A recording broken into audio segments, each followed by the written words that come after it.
My father, Robert Miller, taught me that the world was built on a foundation of truth. He was a simple, good man, a mechanic who could listen to an engine and diagnose its ailment just by the sound.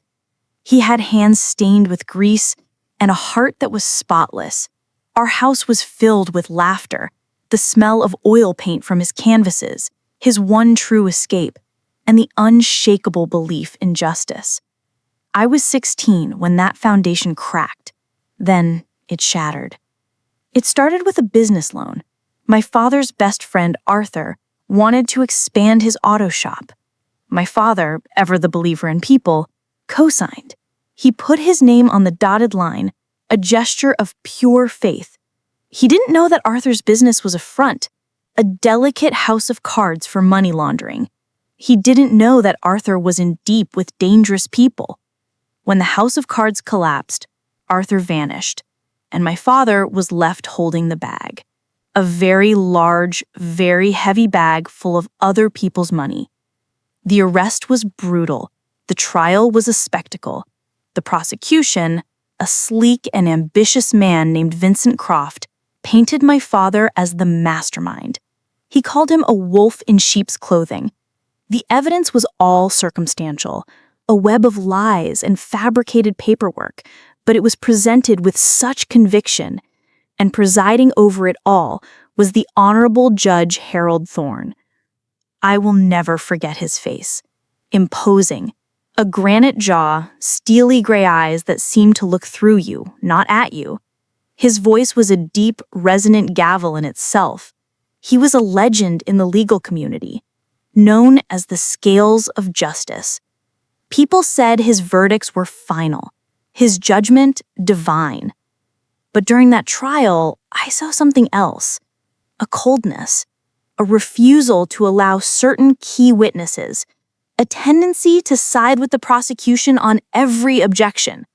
My father's court-appointed lawyer was young, overwhelmed. He was no match for the machine that was grinding my father down. The day of the verdict, my mother held my hand so tightly I lost feeling in my fingers. The courtroom was silent, the air thick enough to choke on. The jury foreman stood. On the count of grand larceny and financial fraud, we find the defendant, Robert Miller, guilty. The world tilted. My mother's soft whimper was the most devastating sound I'd ever heard. My father turned to us, his eyes wide with a terror I couldn't comprehend. They were supposed to see the truth. They were supposed to see him. Then Judge Thorne spoke. He put on his black cap. His voice boomed, devoid of all mercy. Robert Miller, the evidence of your avarice is overwhelming. You have plundered the life savings of hard-working families. You have shown no remorse. To protect the sanctity of this society, this court sentences you to the ultimate penalty. You are to be taken from this place and executed by lethal injection. The gavel fell. Thwack. That sound. It wasn't just wood on wood. It was the sound of our lives ending. It was the sound of my heart breaking. It was the sound of a door slamming shut on hope, on light, on everything good. My father looked at me one last time. His lips formed two words. I'm innocent. Then they took him away.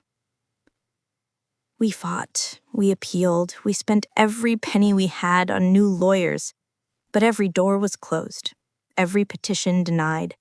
Judge Harold Thorne's influence was like a shadow over the entire judicial circuit. His word was law. My mother, she couldn't survive the heartbreak. She was a flower that needed his sun. She withered away and died less than a year after his execution. I was alone, an orphan, sentenced to a life I didn't choose by a man who had played God.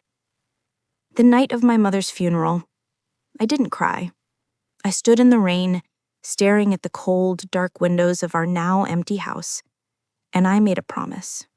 Not a passionate, tear-filled vow, but a cold, hard, calculated one. I promised my father, and I promised myself, that I would become the deadliest weapon the legal world had ever seen. I would learn their laws, I would speak their language, I would walk in their hallowed halls, and I would find the crack in Judge Harold Thorne's perfect marble facade. I would find his secret, and I would use it to destroy him. My name is Olivia Miller, and for the next 10 years, I was no one. The first thing that had to die was my name.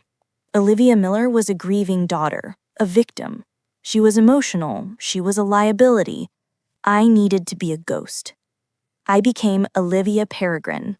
Peregrine, the falcon, a bird of prey, known for its speed, its intelligence, and its deadly, precise strikes. It was a private joke, a name that would remind me of my purpose every single day. I buried myself in books, law books. While other students partied, I studied case law until my eyes burned. I wasn't learning the law to uphold it, I was learning it to find its weaknesses. I dissected every one of Judge Thorne's published opinions, every ruling, every public statement. I became an expert on him. He had a pattern, a preference for order, for procedure, for a certain kind of clean, unemotional logic. He was a conservative judge, but his conservatism wasn't ideological. It was personal. It was about control.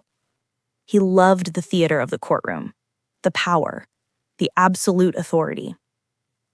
I graduated top of my class. I was recruited by every top firm, but I took a different path. I became a clerk.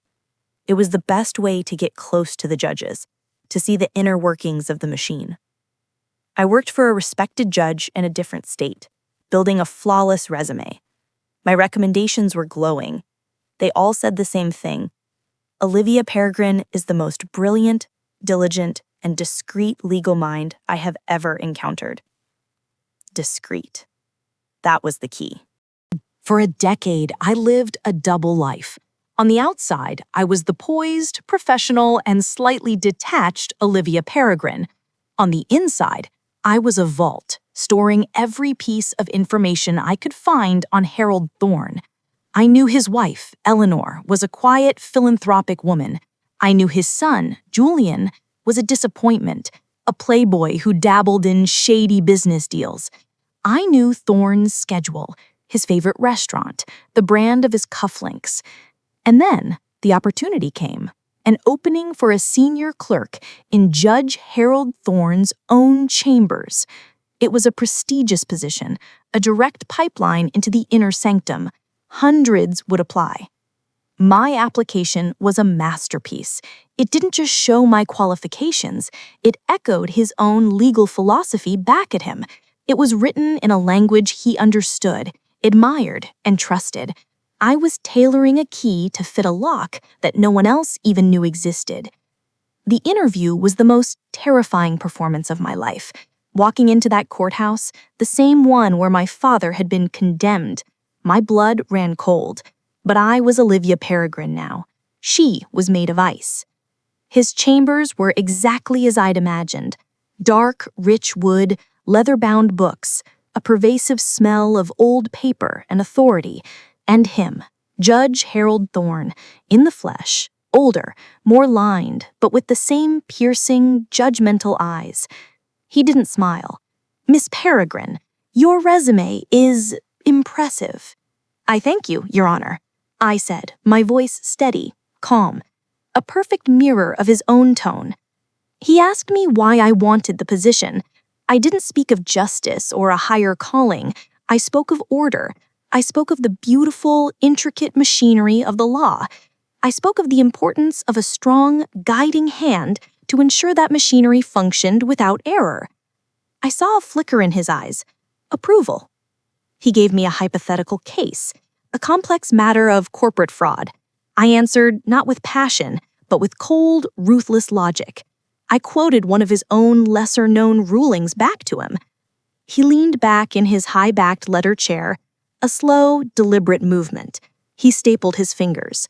"You have a formidable mind, Miss Peregrine." It is rare to find someone so young who understands that the law is not about feelings. It is about structure. It is about consequence. The law is a system, Your Honor, and any system is only as strong as its most fundamental rules. 2 days later, I received the call. The position was mine. I stood in my sterile, anonymous apartment, holding the phone. There was no joy, no triumph, only a cold, humming certainty. The falcon had entered the gilded cage. The first phase of my revenge was complete. Now, the real work would begin. Becoming Judge Thorne's clerk was like being given the blueprint to a fortress. I saw everything. I organized his schedule, I drafted his opinions, I screened his cases. I was the gatekeeper, and he trusted me. Why wouldn't he? I was efficient. I was invisible. I was perfect. He was a man of rigid habit. Every morning, a black coffee, no sugar. Every lunch, a salad brought from home by his wife. He held court with an iron will, his voice silencing the most seasoned attorneys. I watched him from my desk in the corner of his chambers, my face a mask of professional admiration. Inside, I was screaming. I was looking for a crack, a mistake, an irregularity. For months, I found nothing. He was clean, impeccable. It was maddening. Had I been wrong? Was he just a harsh, uncompromising man and not a corrupt one? The doubt was a poison. And then I saw it.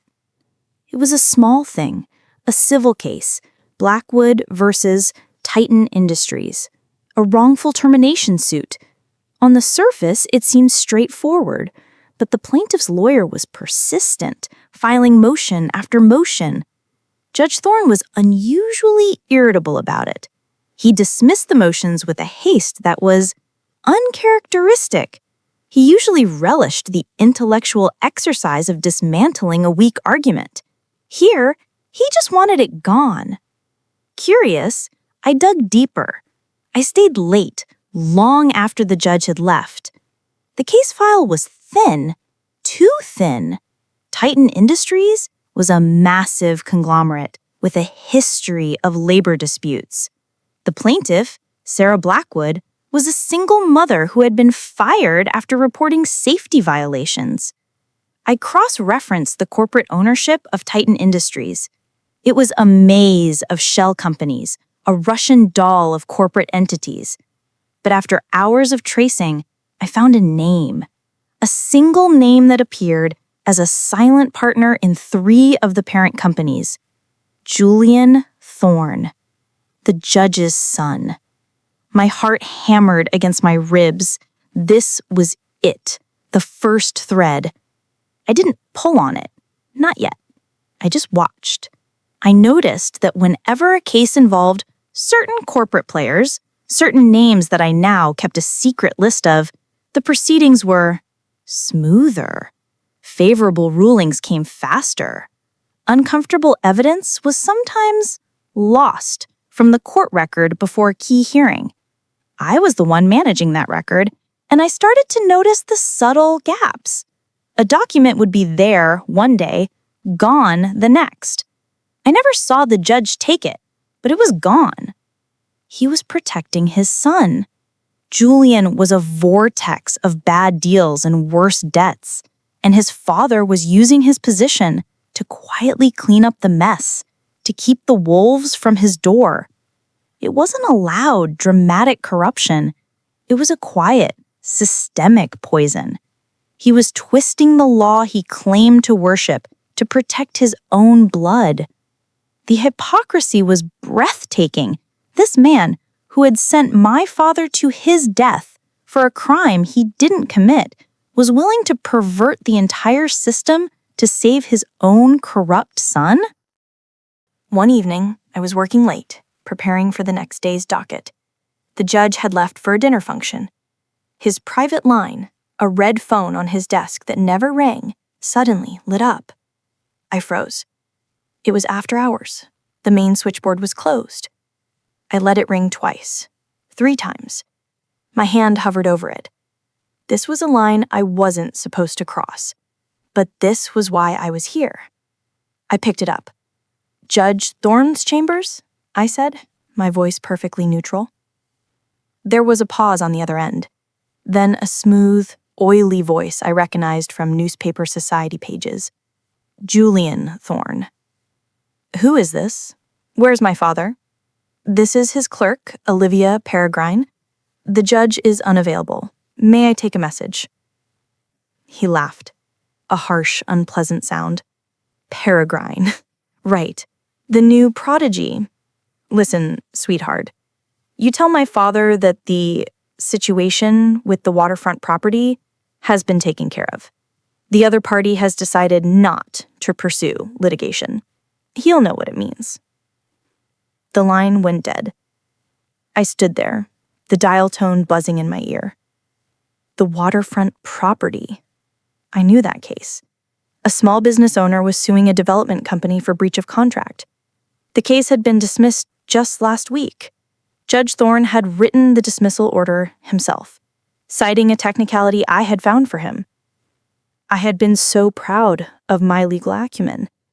I had been his unwitting accomplice. I felt a wave of nausea. This was how he did it. Through pressure, through intimidation, through the sheer terrifying weight of his office. He made problems disappear, just like my father. The puzzle pieces were clicking into place, forming a picture so ugly it made my soul ache. But I had no proof, only suspicions. A clerk's word against a legendary judge's. It wasn't enough to destroy him. I needed something undeniable. I needed a confession. And I knew just how to get it. Revenge is a dish best served cold, they say. But mine needed to be served at the perfect temperature. It couldn't be too hot, too emotional. It had to be so cold, so logical, that he would walk right into it, believing it was his own idea. My plan centered on a new case that landed on our docket, State versus Rollins. It was a carbon copy of my father's case. A mid-level accountant, David Rollins, was being scapegoated for a massive corporate fraud orchestrated by his superiors. The evidence was flimsy, built on circumstantial paperwork and the testimony of one shaky witness who had a deal with the prosecution. The prosecutor? The same man who had destroyed my father, Vincent Croft, now older, slicker, and even more ambitious. He was running for state attorney general. This case was his showcase. I saw the look in Judge Thorne's eyes when he read the file. He saw the parallels too. A flicker of something. Annoyance? Not guilt, never guilt. But he saw the potential for messy, emotional complications. He wanted it clean. He wanted a quick, quiet, guilty plea. But I couldn't let that happen. David Rollins was my father, all over again, an innocent man caught in Thorne and Croft's machine. Saving him became part of my revenge. It was the justice my father never got. I began my work. I started with Julian. I accidentally ran into him at a bar he frequented. I was no longer the prim clerk. I was a young woman intrigued by his power, his dangerous charm. I fed his ego. I listened to his complaints about his stubborn, old-fashioned father. I learned that Julian was in deeper trouble than I had imagined. He had a debt, a very large one, to some very unpleasant people. He was desperate for cash. Then I went to work on the judge. During our case review sessions, I would subtly guide him. The evidence in Rollins is quite weak, Your Honor. A conviction here on such shaky ground could be problematic on appeal. It might tarnish the record. I knew his greatest vulnerability, his legacy. He grunted. Croft is a grandstander. He always has been. Perhaps, I said gently, The court could encourage a more prudent approach. A dismissal would be a strong message about the quality of evidence the state brings to your courtroom. I was planting a seed, the seed of doubt against Vincent Croft. Next, I anonymously leaked documents to an investigative journalist I trusted, documents that hinted at Vincent Croft's cozy relationship with certain corporations linked to Julian Thorne. A story was about to break, connecting Croft to the very corruption he claimed to fight. The trap was two-pronged. I needed Thorne to be suspicious of Croft, and I needed Croft to be desperate. The final piece was the most dangerous. I created a fictitious investor, a silent partner willing to bail Julian out of his financial mess, no questions asked. The condition? Julian had to secure a single, specific outcome in his father's courtroom: the dismissal of the case against David Rollins. The investor, of course, was me, using funds I had meticulously saved and hidden over a decade. Julian, desperate and stupid, took the bait. He started pressuring his father. I heard their arguments through the judge's door, hushed, furious whispers.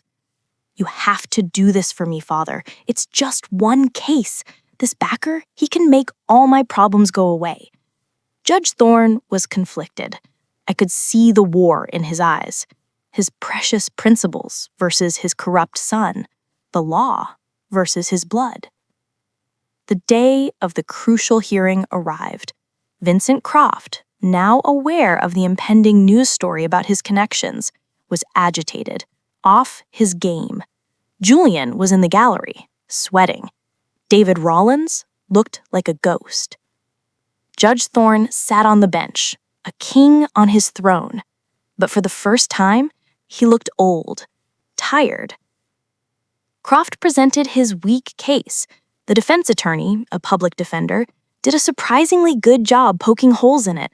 I had quietly slipped her a few key questions the night before.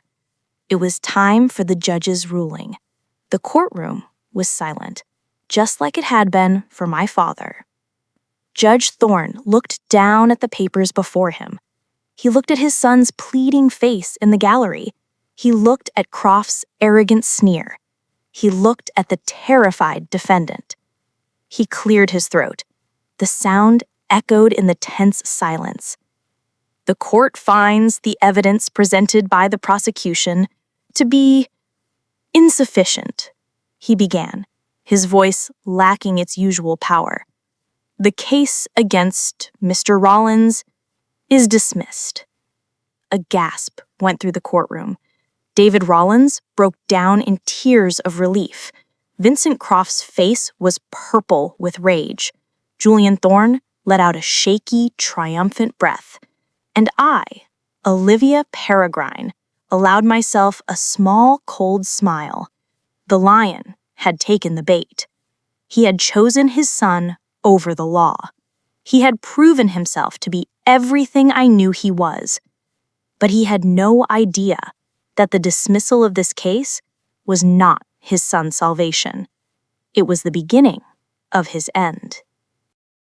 The dominoes began to fall, just as I had planned. The journalist's story broke. Prosecutor Croft's tangled ties to Thorne family empire. It was the lead story on every news channel. The connection between Croft's successful prosecutions and the businesses shielded by Judge Thorne's court was laid bare for the world to see. The public outcry was immediate. Croft's campaign for Attorney General collapsed overnight. He was suspended, pending a full investigation. But the spotlight was now firmly on the Thorne family. Reporters dug deeper. They found the shady deals, the shell companies, the mysterious debts, and they found the curious case of David Rollins. Why had such a notoriously tough judge dismissed a case so abruptly? Whispers of impropriety became shouts.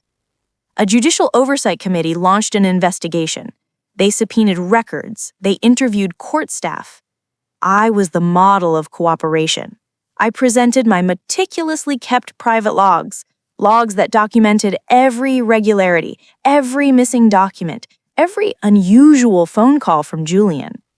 I was careful, professional. I was a dedicated clerk, heartbroken to discover the corruption in the chambers I so admired. I gave them Julian's name. I gave them the timeline. I gave them everything they needed except my own name. Olivia Miller was still a ghost. They called Judge Thorne to testify. I watched it on a monitor in a separate room. He was stripped of his robes, sitting in a cheap suit. He looked small. The granite facade had crumbled. He invoked his right to stay silent on most questions, his voice a hollow echo of his former power. But they had him. The pressure from the committee, the media frenzy, the weight of his own actions, it was too much. The final blow came from an unexpected source, his wife, Eleanor. After a lifetime of silent compliance, she couldn't bear the shame. She provided the committee with a diary where she had documented her husband's anxieties, his late-night arguments with Julian, his fears about the Miller case coming back to haunt him. She wrote that he'd once confessed, in a moment of weakness, that he'd always suspected Robert Miller might have been innocent, but the pressure from the DA's office and the clean narrative of the case was too convenient to challenge. He had chosen his reputation over the truth. That was the knife that found its mark. Harold Thorne was removed from the bench. He was disbarred. His name, once synonymous with justice, became a byword for corruption. His empire of influence was rubble. I went to see him one last time. He was living in a sterile, rented apartment, a far cry from his grand manor. The books were gone. The power was gone. All that was left was a bitter, broken old man. He opened the door. For a moment, he didn't recognize me. Then his eyes focused. Miss Peregrine. He said my alias with a tired sigh. Come to gloat? No, I said, walking in. I came to give you a name you once refused to hear. Robert Miller. He flinched as if I'd struck him. That was a long time ago, a different life. It was my life, I said, my voice quiet but sharp as a razor. He was my father. The color drained from his face. He staggered back, collapsing into a worn armchair. He looked at me, truly looked at me, and for the first time I saw not a judge, not a powerful man, but a pathetic soul drowning in regret. You, all this time? All this time, I confirmed. You took everything from me, so I took everything from you. Not with a gun or a knife, with the law, your law. He was left speechless. There were no words left for him. The great orator, the master of the courtroom, was utterly destroyed. He just stared into the emptiness, a prisoner of his own making. I turned and walked away. I didn't look back. I went to the cemetery. I stood before the simple, weathered headstones of Robert and Helen Miller. I placed a single white rose on each. The sun was warm on my face. The world felt quiet. I had spent half my life consumed by a single burning purpose. I had become a ghost, a weapon, a shadow. I had won. I had gotten my revenge. The corrupt judge was exposed. The ruthless prosecutor was finished. An innocent man, David Rollins, was free. But the victory wasn't sweet. It was heavy. The anger that had fueled me for so long had burned away, leaving only ashes and a profound, echoing sadness. My father didn't get his life back. My mother didn't get her life back. I didn't get my life back. The young, hopeful girl I had been was gone forever, a casualty of that single gavel fall. The moral of the story isn't that revenge is satisfying. It's that corruption, no matter how well hidden, always contains the seeds of its own destruction. It's a fragile empire, vulnerable to the quiet, patient persistence of a single, determined soul. And the lesson? That the pursuit of justice, when twisted by vengeance, can cost you your own soul in the process. I had become a master of the law, but I had forgotten how to live. I had exposed a monster, but I had to live with the darkness I had embraced to do it. The gavel's echo finally faded. The courtroom was silent. And for the first time since I was 16 years old, I had to figure out who I was and what was left to build from the ruins. My name is Olivia Miller, and my story is finally over.